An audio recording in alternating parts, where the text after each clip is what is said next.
Hi guys and welcome to another week's news with Robbie. Who are you? This person something terrible happened to. Well, you're not that here. When was the last time you really let go, Sam? There's something special about this place. Long way from home on such a day. Times have been hard. We've been through some bad things.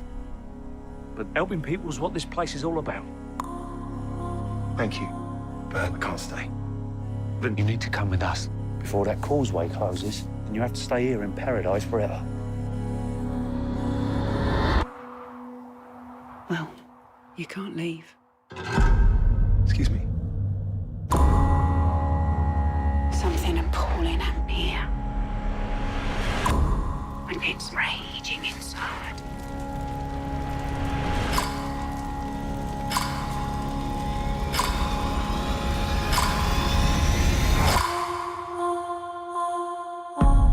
Most people are scared of pain.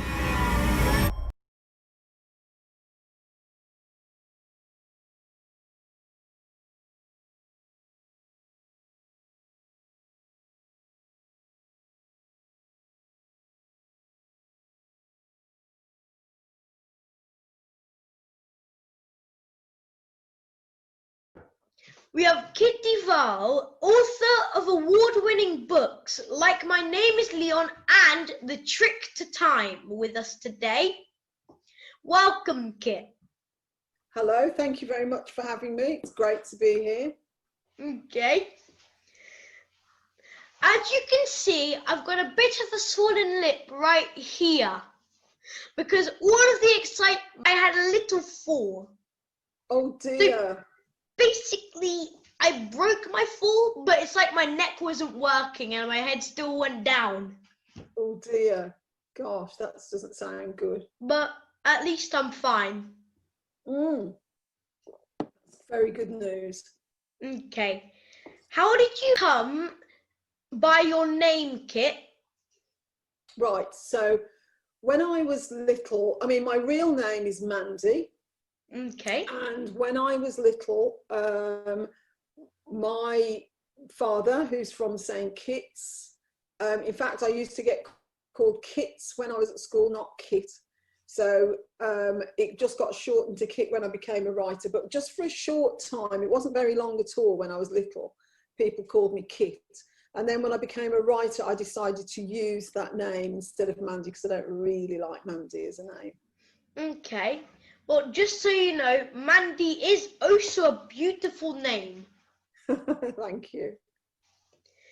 What inspired you to write My Name is Leon? Was it imaginative, or was it something linked to your childhood experiences, or is it somebody you were close to? Well, so what happened was, before I wrote My Name is Leon, I wrote 2 other books. And I tried to get those 2 other books published. There were books that were about crime. They were like crime thriller books. And Okay. I wrote one, couldn't get it published because they said it wasn't very good. So I wrote another one and I couldn't get it published because they said it wasn't very good. And I was really, really depressed because I just thought, actually, I'm not a very good writer.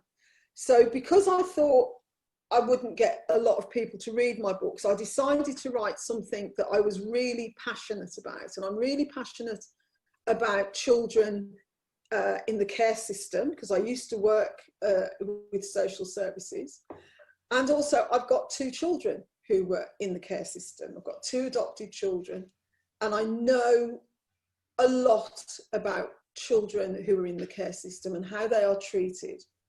So I decided to write My Name is Leon because I wanted to talk about what that's like, because people don't think about children that are in the care system. They never think about them until they do something wrong. They think about babies getting adopted and they think about unmarried mothers, but they don't actually think about the children that don't get adopted, that stay in foster care for many, many years. And I wanted to talk about that. So I based Leon on a lot of the children that I'd met when I was working at social services, he's not one boy, but he's lots of boys that I met. And I love those children, and they've got so much to give that people don't think about. Okay. How did it feel to win the 2017 Kerry Group Irish Novel of the Year award for your first novel? After being shortlisted for other awards, had you started losing hope? And how did you motivate yourself?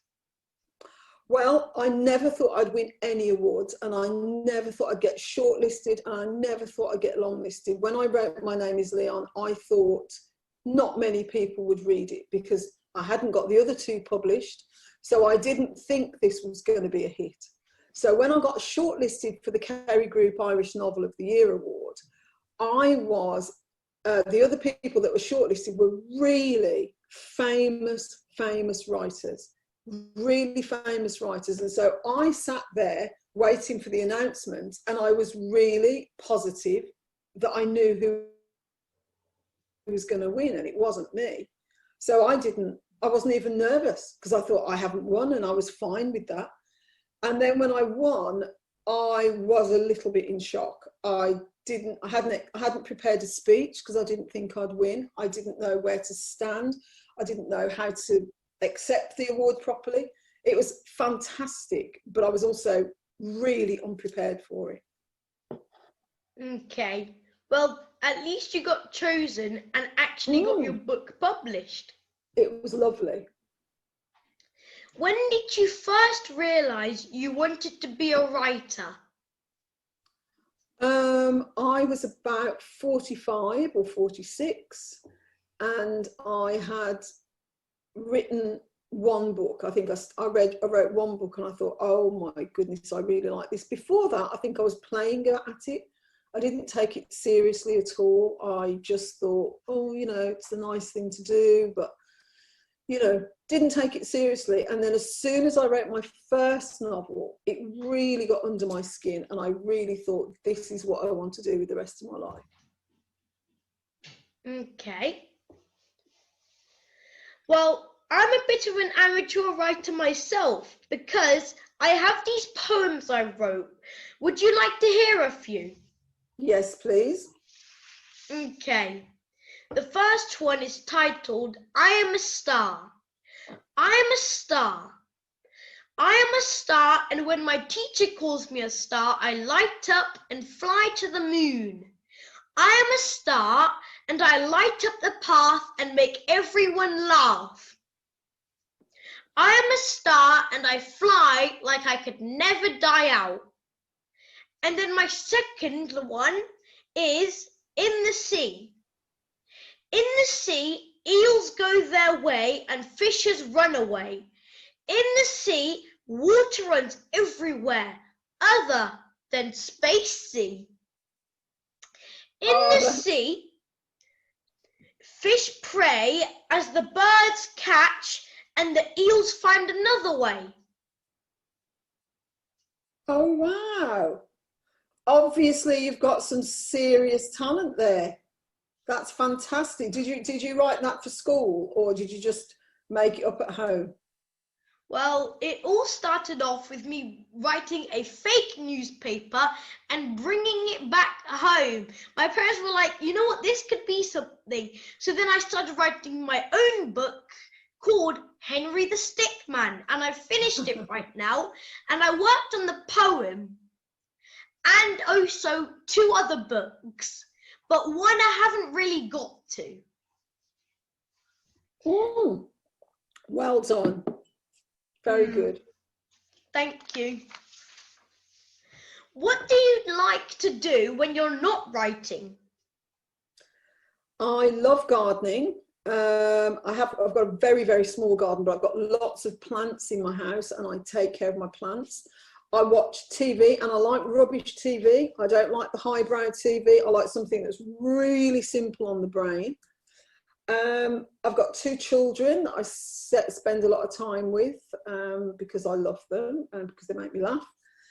And sleep and eat. Probably a bit too much of both.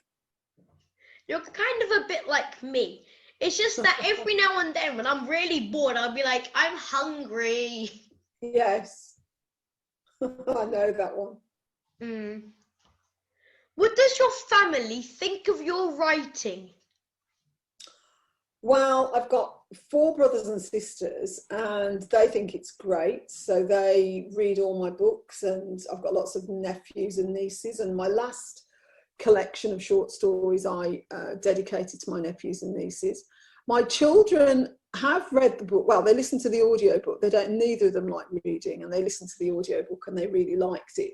But they're not big readers, so they're really pleased that I've written the books and they're very happy for me. But neither of my kids would read any other book. You know, they've only read it because I wrote it, and they wouldn't normally go to a library or something and get a book. So they're really pleased for my success, but it's not something they would ever do in the future.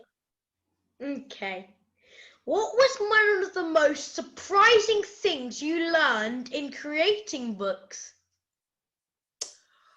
I think one of the most surprising things I learned is all the people that work on a book with you.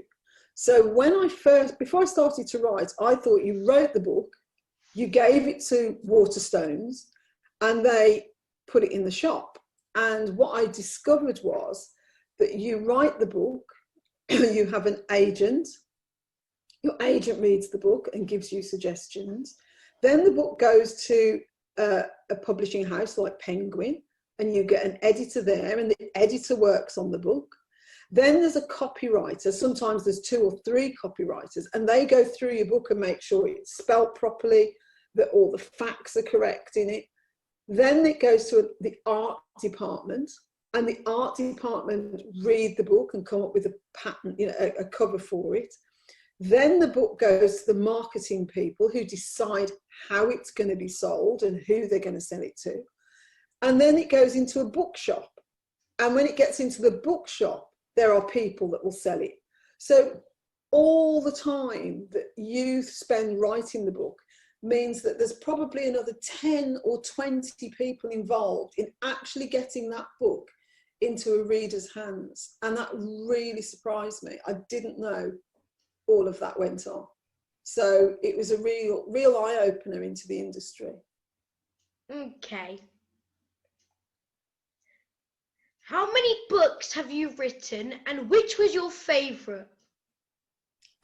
So I wrote, so the first one was called Blue and Green, the second one was called Tomorrow, then I wrote My Name is Leon, then I wrote The Trick to Time, then I wrote 6'6", then I wrote Becoming Dinah, and then I wrote Supporting Cast, which is a collection of short stories. And I suppose my favourite, I haven't really got favourites, but I'd have to say probably Leon, because it's the one that gave me the opportunity to write all the others. Okay. Do you hear from your readers much? And what kind of things do they say about your books? I do hear from my readers, and I hear from them, and they say things like, I was adopted, or I spent my life in the care system as a foster child, and thank you for telling the story of Leon. I hear from social workers that say, I never thought of what it was to be a mixed-race child in care. I hear from adoptive mothers who say, I adopted a child and I never thought about what his life was like before he came to me. I hear from foster parents, and just from people who like the book, who say it's a real eye-opener. You have to pause. I've got to go and open the door. 1 second. Okay. 1 second. Okay. Oh my goodness, I'm sorry about that. No, it's fine. Ooh, sorry. Okay, where was I? Yes, I hear from a lot of different readers. So far, everyone's really been positive. They love the book and they want to talk to me about the book. I hear actually from quite a few people who've been to prison, young men who started off in the care system and have gone into prison, and they write and say, this was what my childhood was like. And I find that very moving. Must be very sad. It is sad. I hear you've done something new on an HBO show which is coming out soon. Can you tell us a little bit about it? Yes, so it's a show that's been made by Sky and HBO. It's called The Third Day. And I wrote episodes 4 and 5 with my brother Dean O'Loughlin, because Dean's a screenwriter. So me and him wrote 2 episodes of the 6 parts, and it stars Jude Law and Naomi Harris, and I think it's great. And it'll be on September the 15th, I think. Okay. Great. It's for TV. Okay. Well, it sounds like a great show anyway. I've seen the trailer. Yes, very good, isn't it? Do you have any suggestions to help people become better writers? If so, what are they? The first thing to do if you want to be a writer, believe it or not, is to read. So if you read, you get to learn the sorts of things, the ingredients that go into a book. It's like saying, I absolutely love cooking, but I'm never going to try and cook. Or I absolutely love cooking, but I'm never going to eat a meal. You have to actually love the thing that you are trying to make. You have to love books. You have to love reading. You have to understand that some books are slow moving and very deep, and other books are just action, and they go and they go and they go. And if you read lots and lots of different types of books, it really helps you to be able to structure your own book when it comes to write. So the first thing to do if you want to write is to read. And even when you are writing, to always be reading, so that you understand what goes into a book, you understand what makes a book sing. You also find out what you don't like. And it's really important to find out what you don't like so that you don't do it. If you find it really annoying if there's lots of description, or if you find it annoying when the book's too slow, then you can change that when you come to write your own stuff. You write the stuff that you love to read, and that will give you such a head start. Okay. Well, thanks for letting me interview you. I hope I can interview you again. And could I read your book every once in a while? Yes, you definitely can. I would love to see the interview when you're finished, if you let me know, and I would love to keep in touch with you. It's been great to be interviewed by you. Very, very good interview, by the way. And I get interviewed a lot, and I know a good interview when I have one. So that was a very good interview by you, very clear questions, and you listened, which is really important. Not everybody does that. It's been a great privilege to be interviewed by you, Robbie, and I really, really hope we meet again. And if you need to interview me again, you only have to get in touch. I've got other books that I've written and other books that you might like to read, especially one that's for 13 to 18-year-olds. So you could try that one. And then the one called 6'6" is very, very slim, which you might enjoy. But anyway, see what you think. And next time you want to interview me, just get in touch. Okay. Thanks for watching. Just so you don't forget, make sure to subscribe, like, and comment down below what you think of our interview. Bye.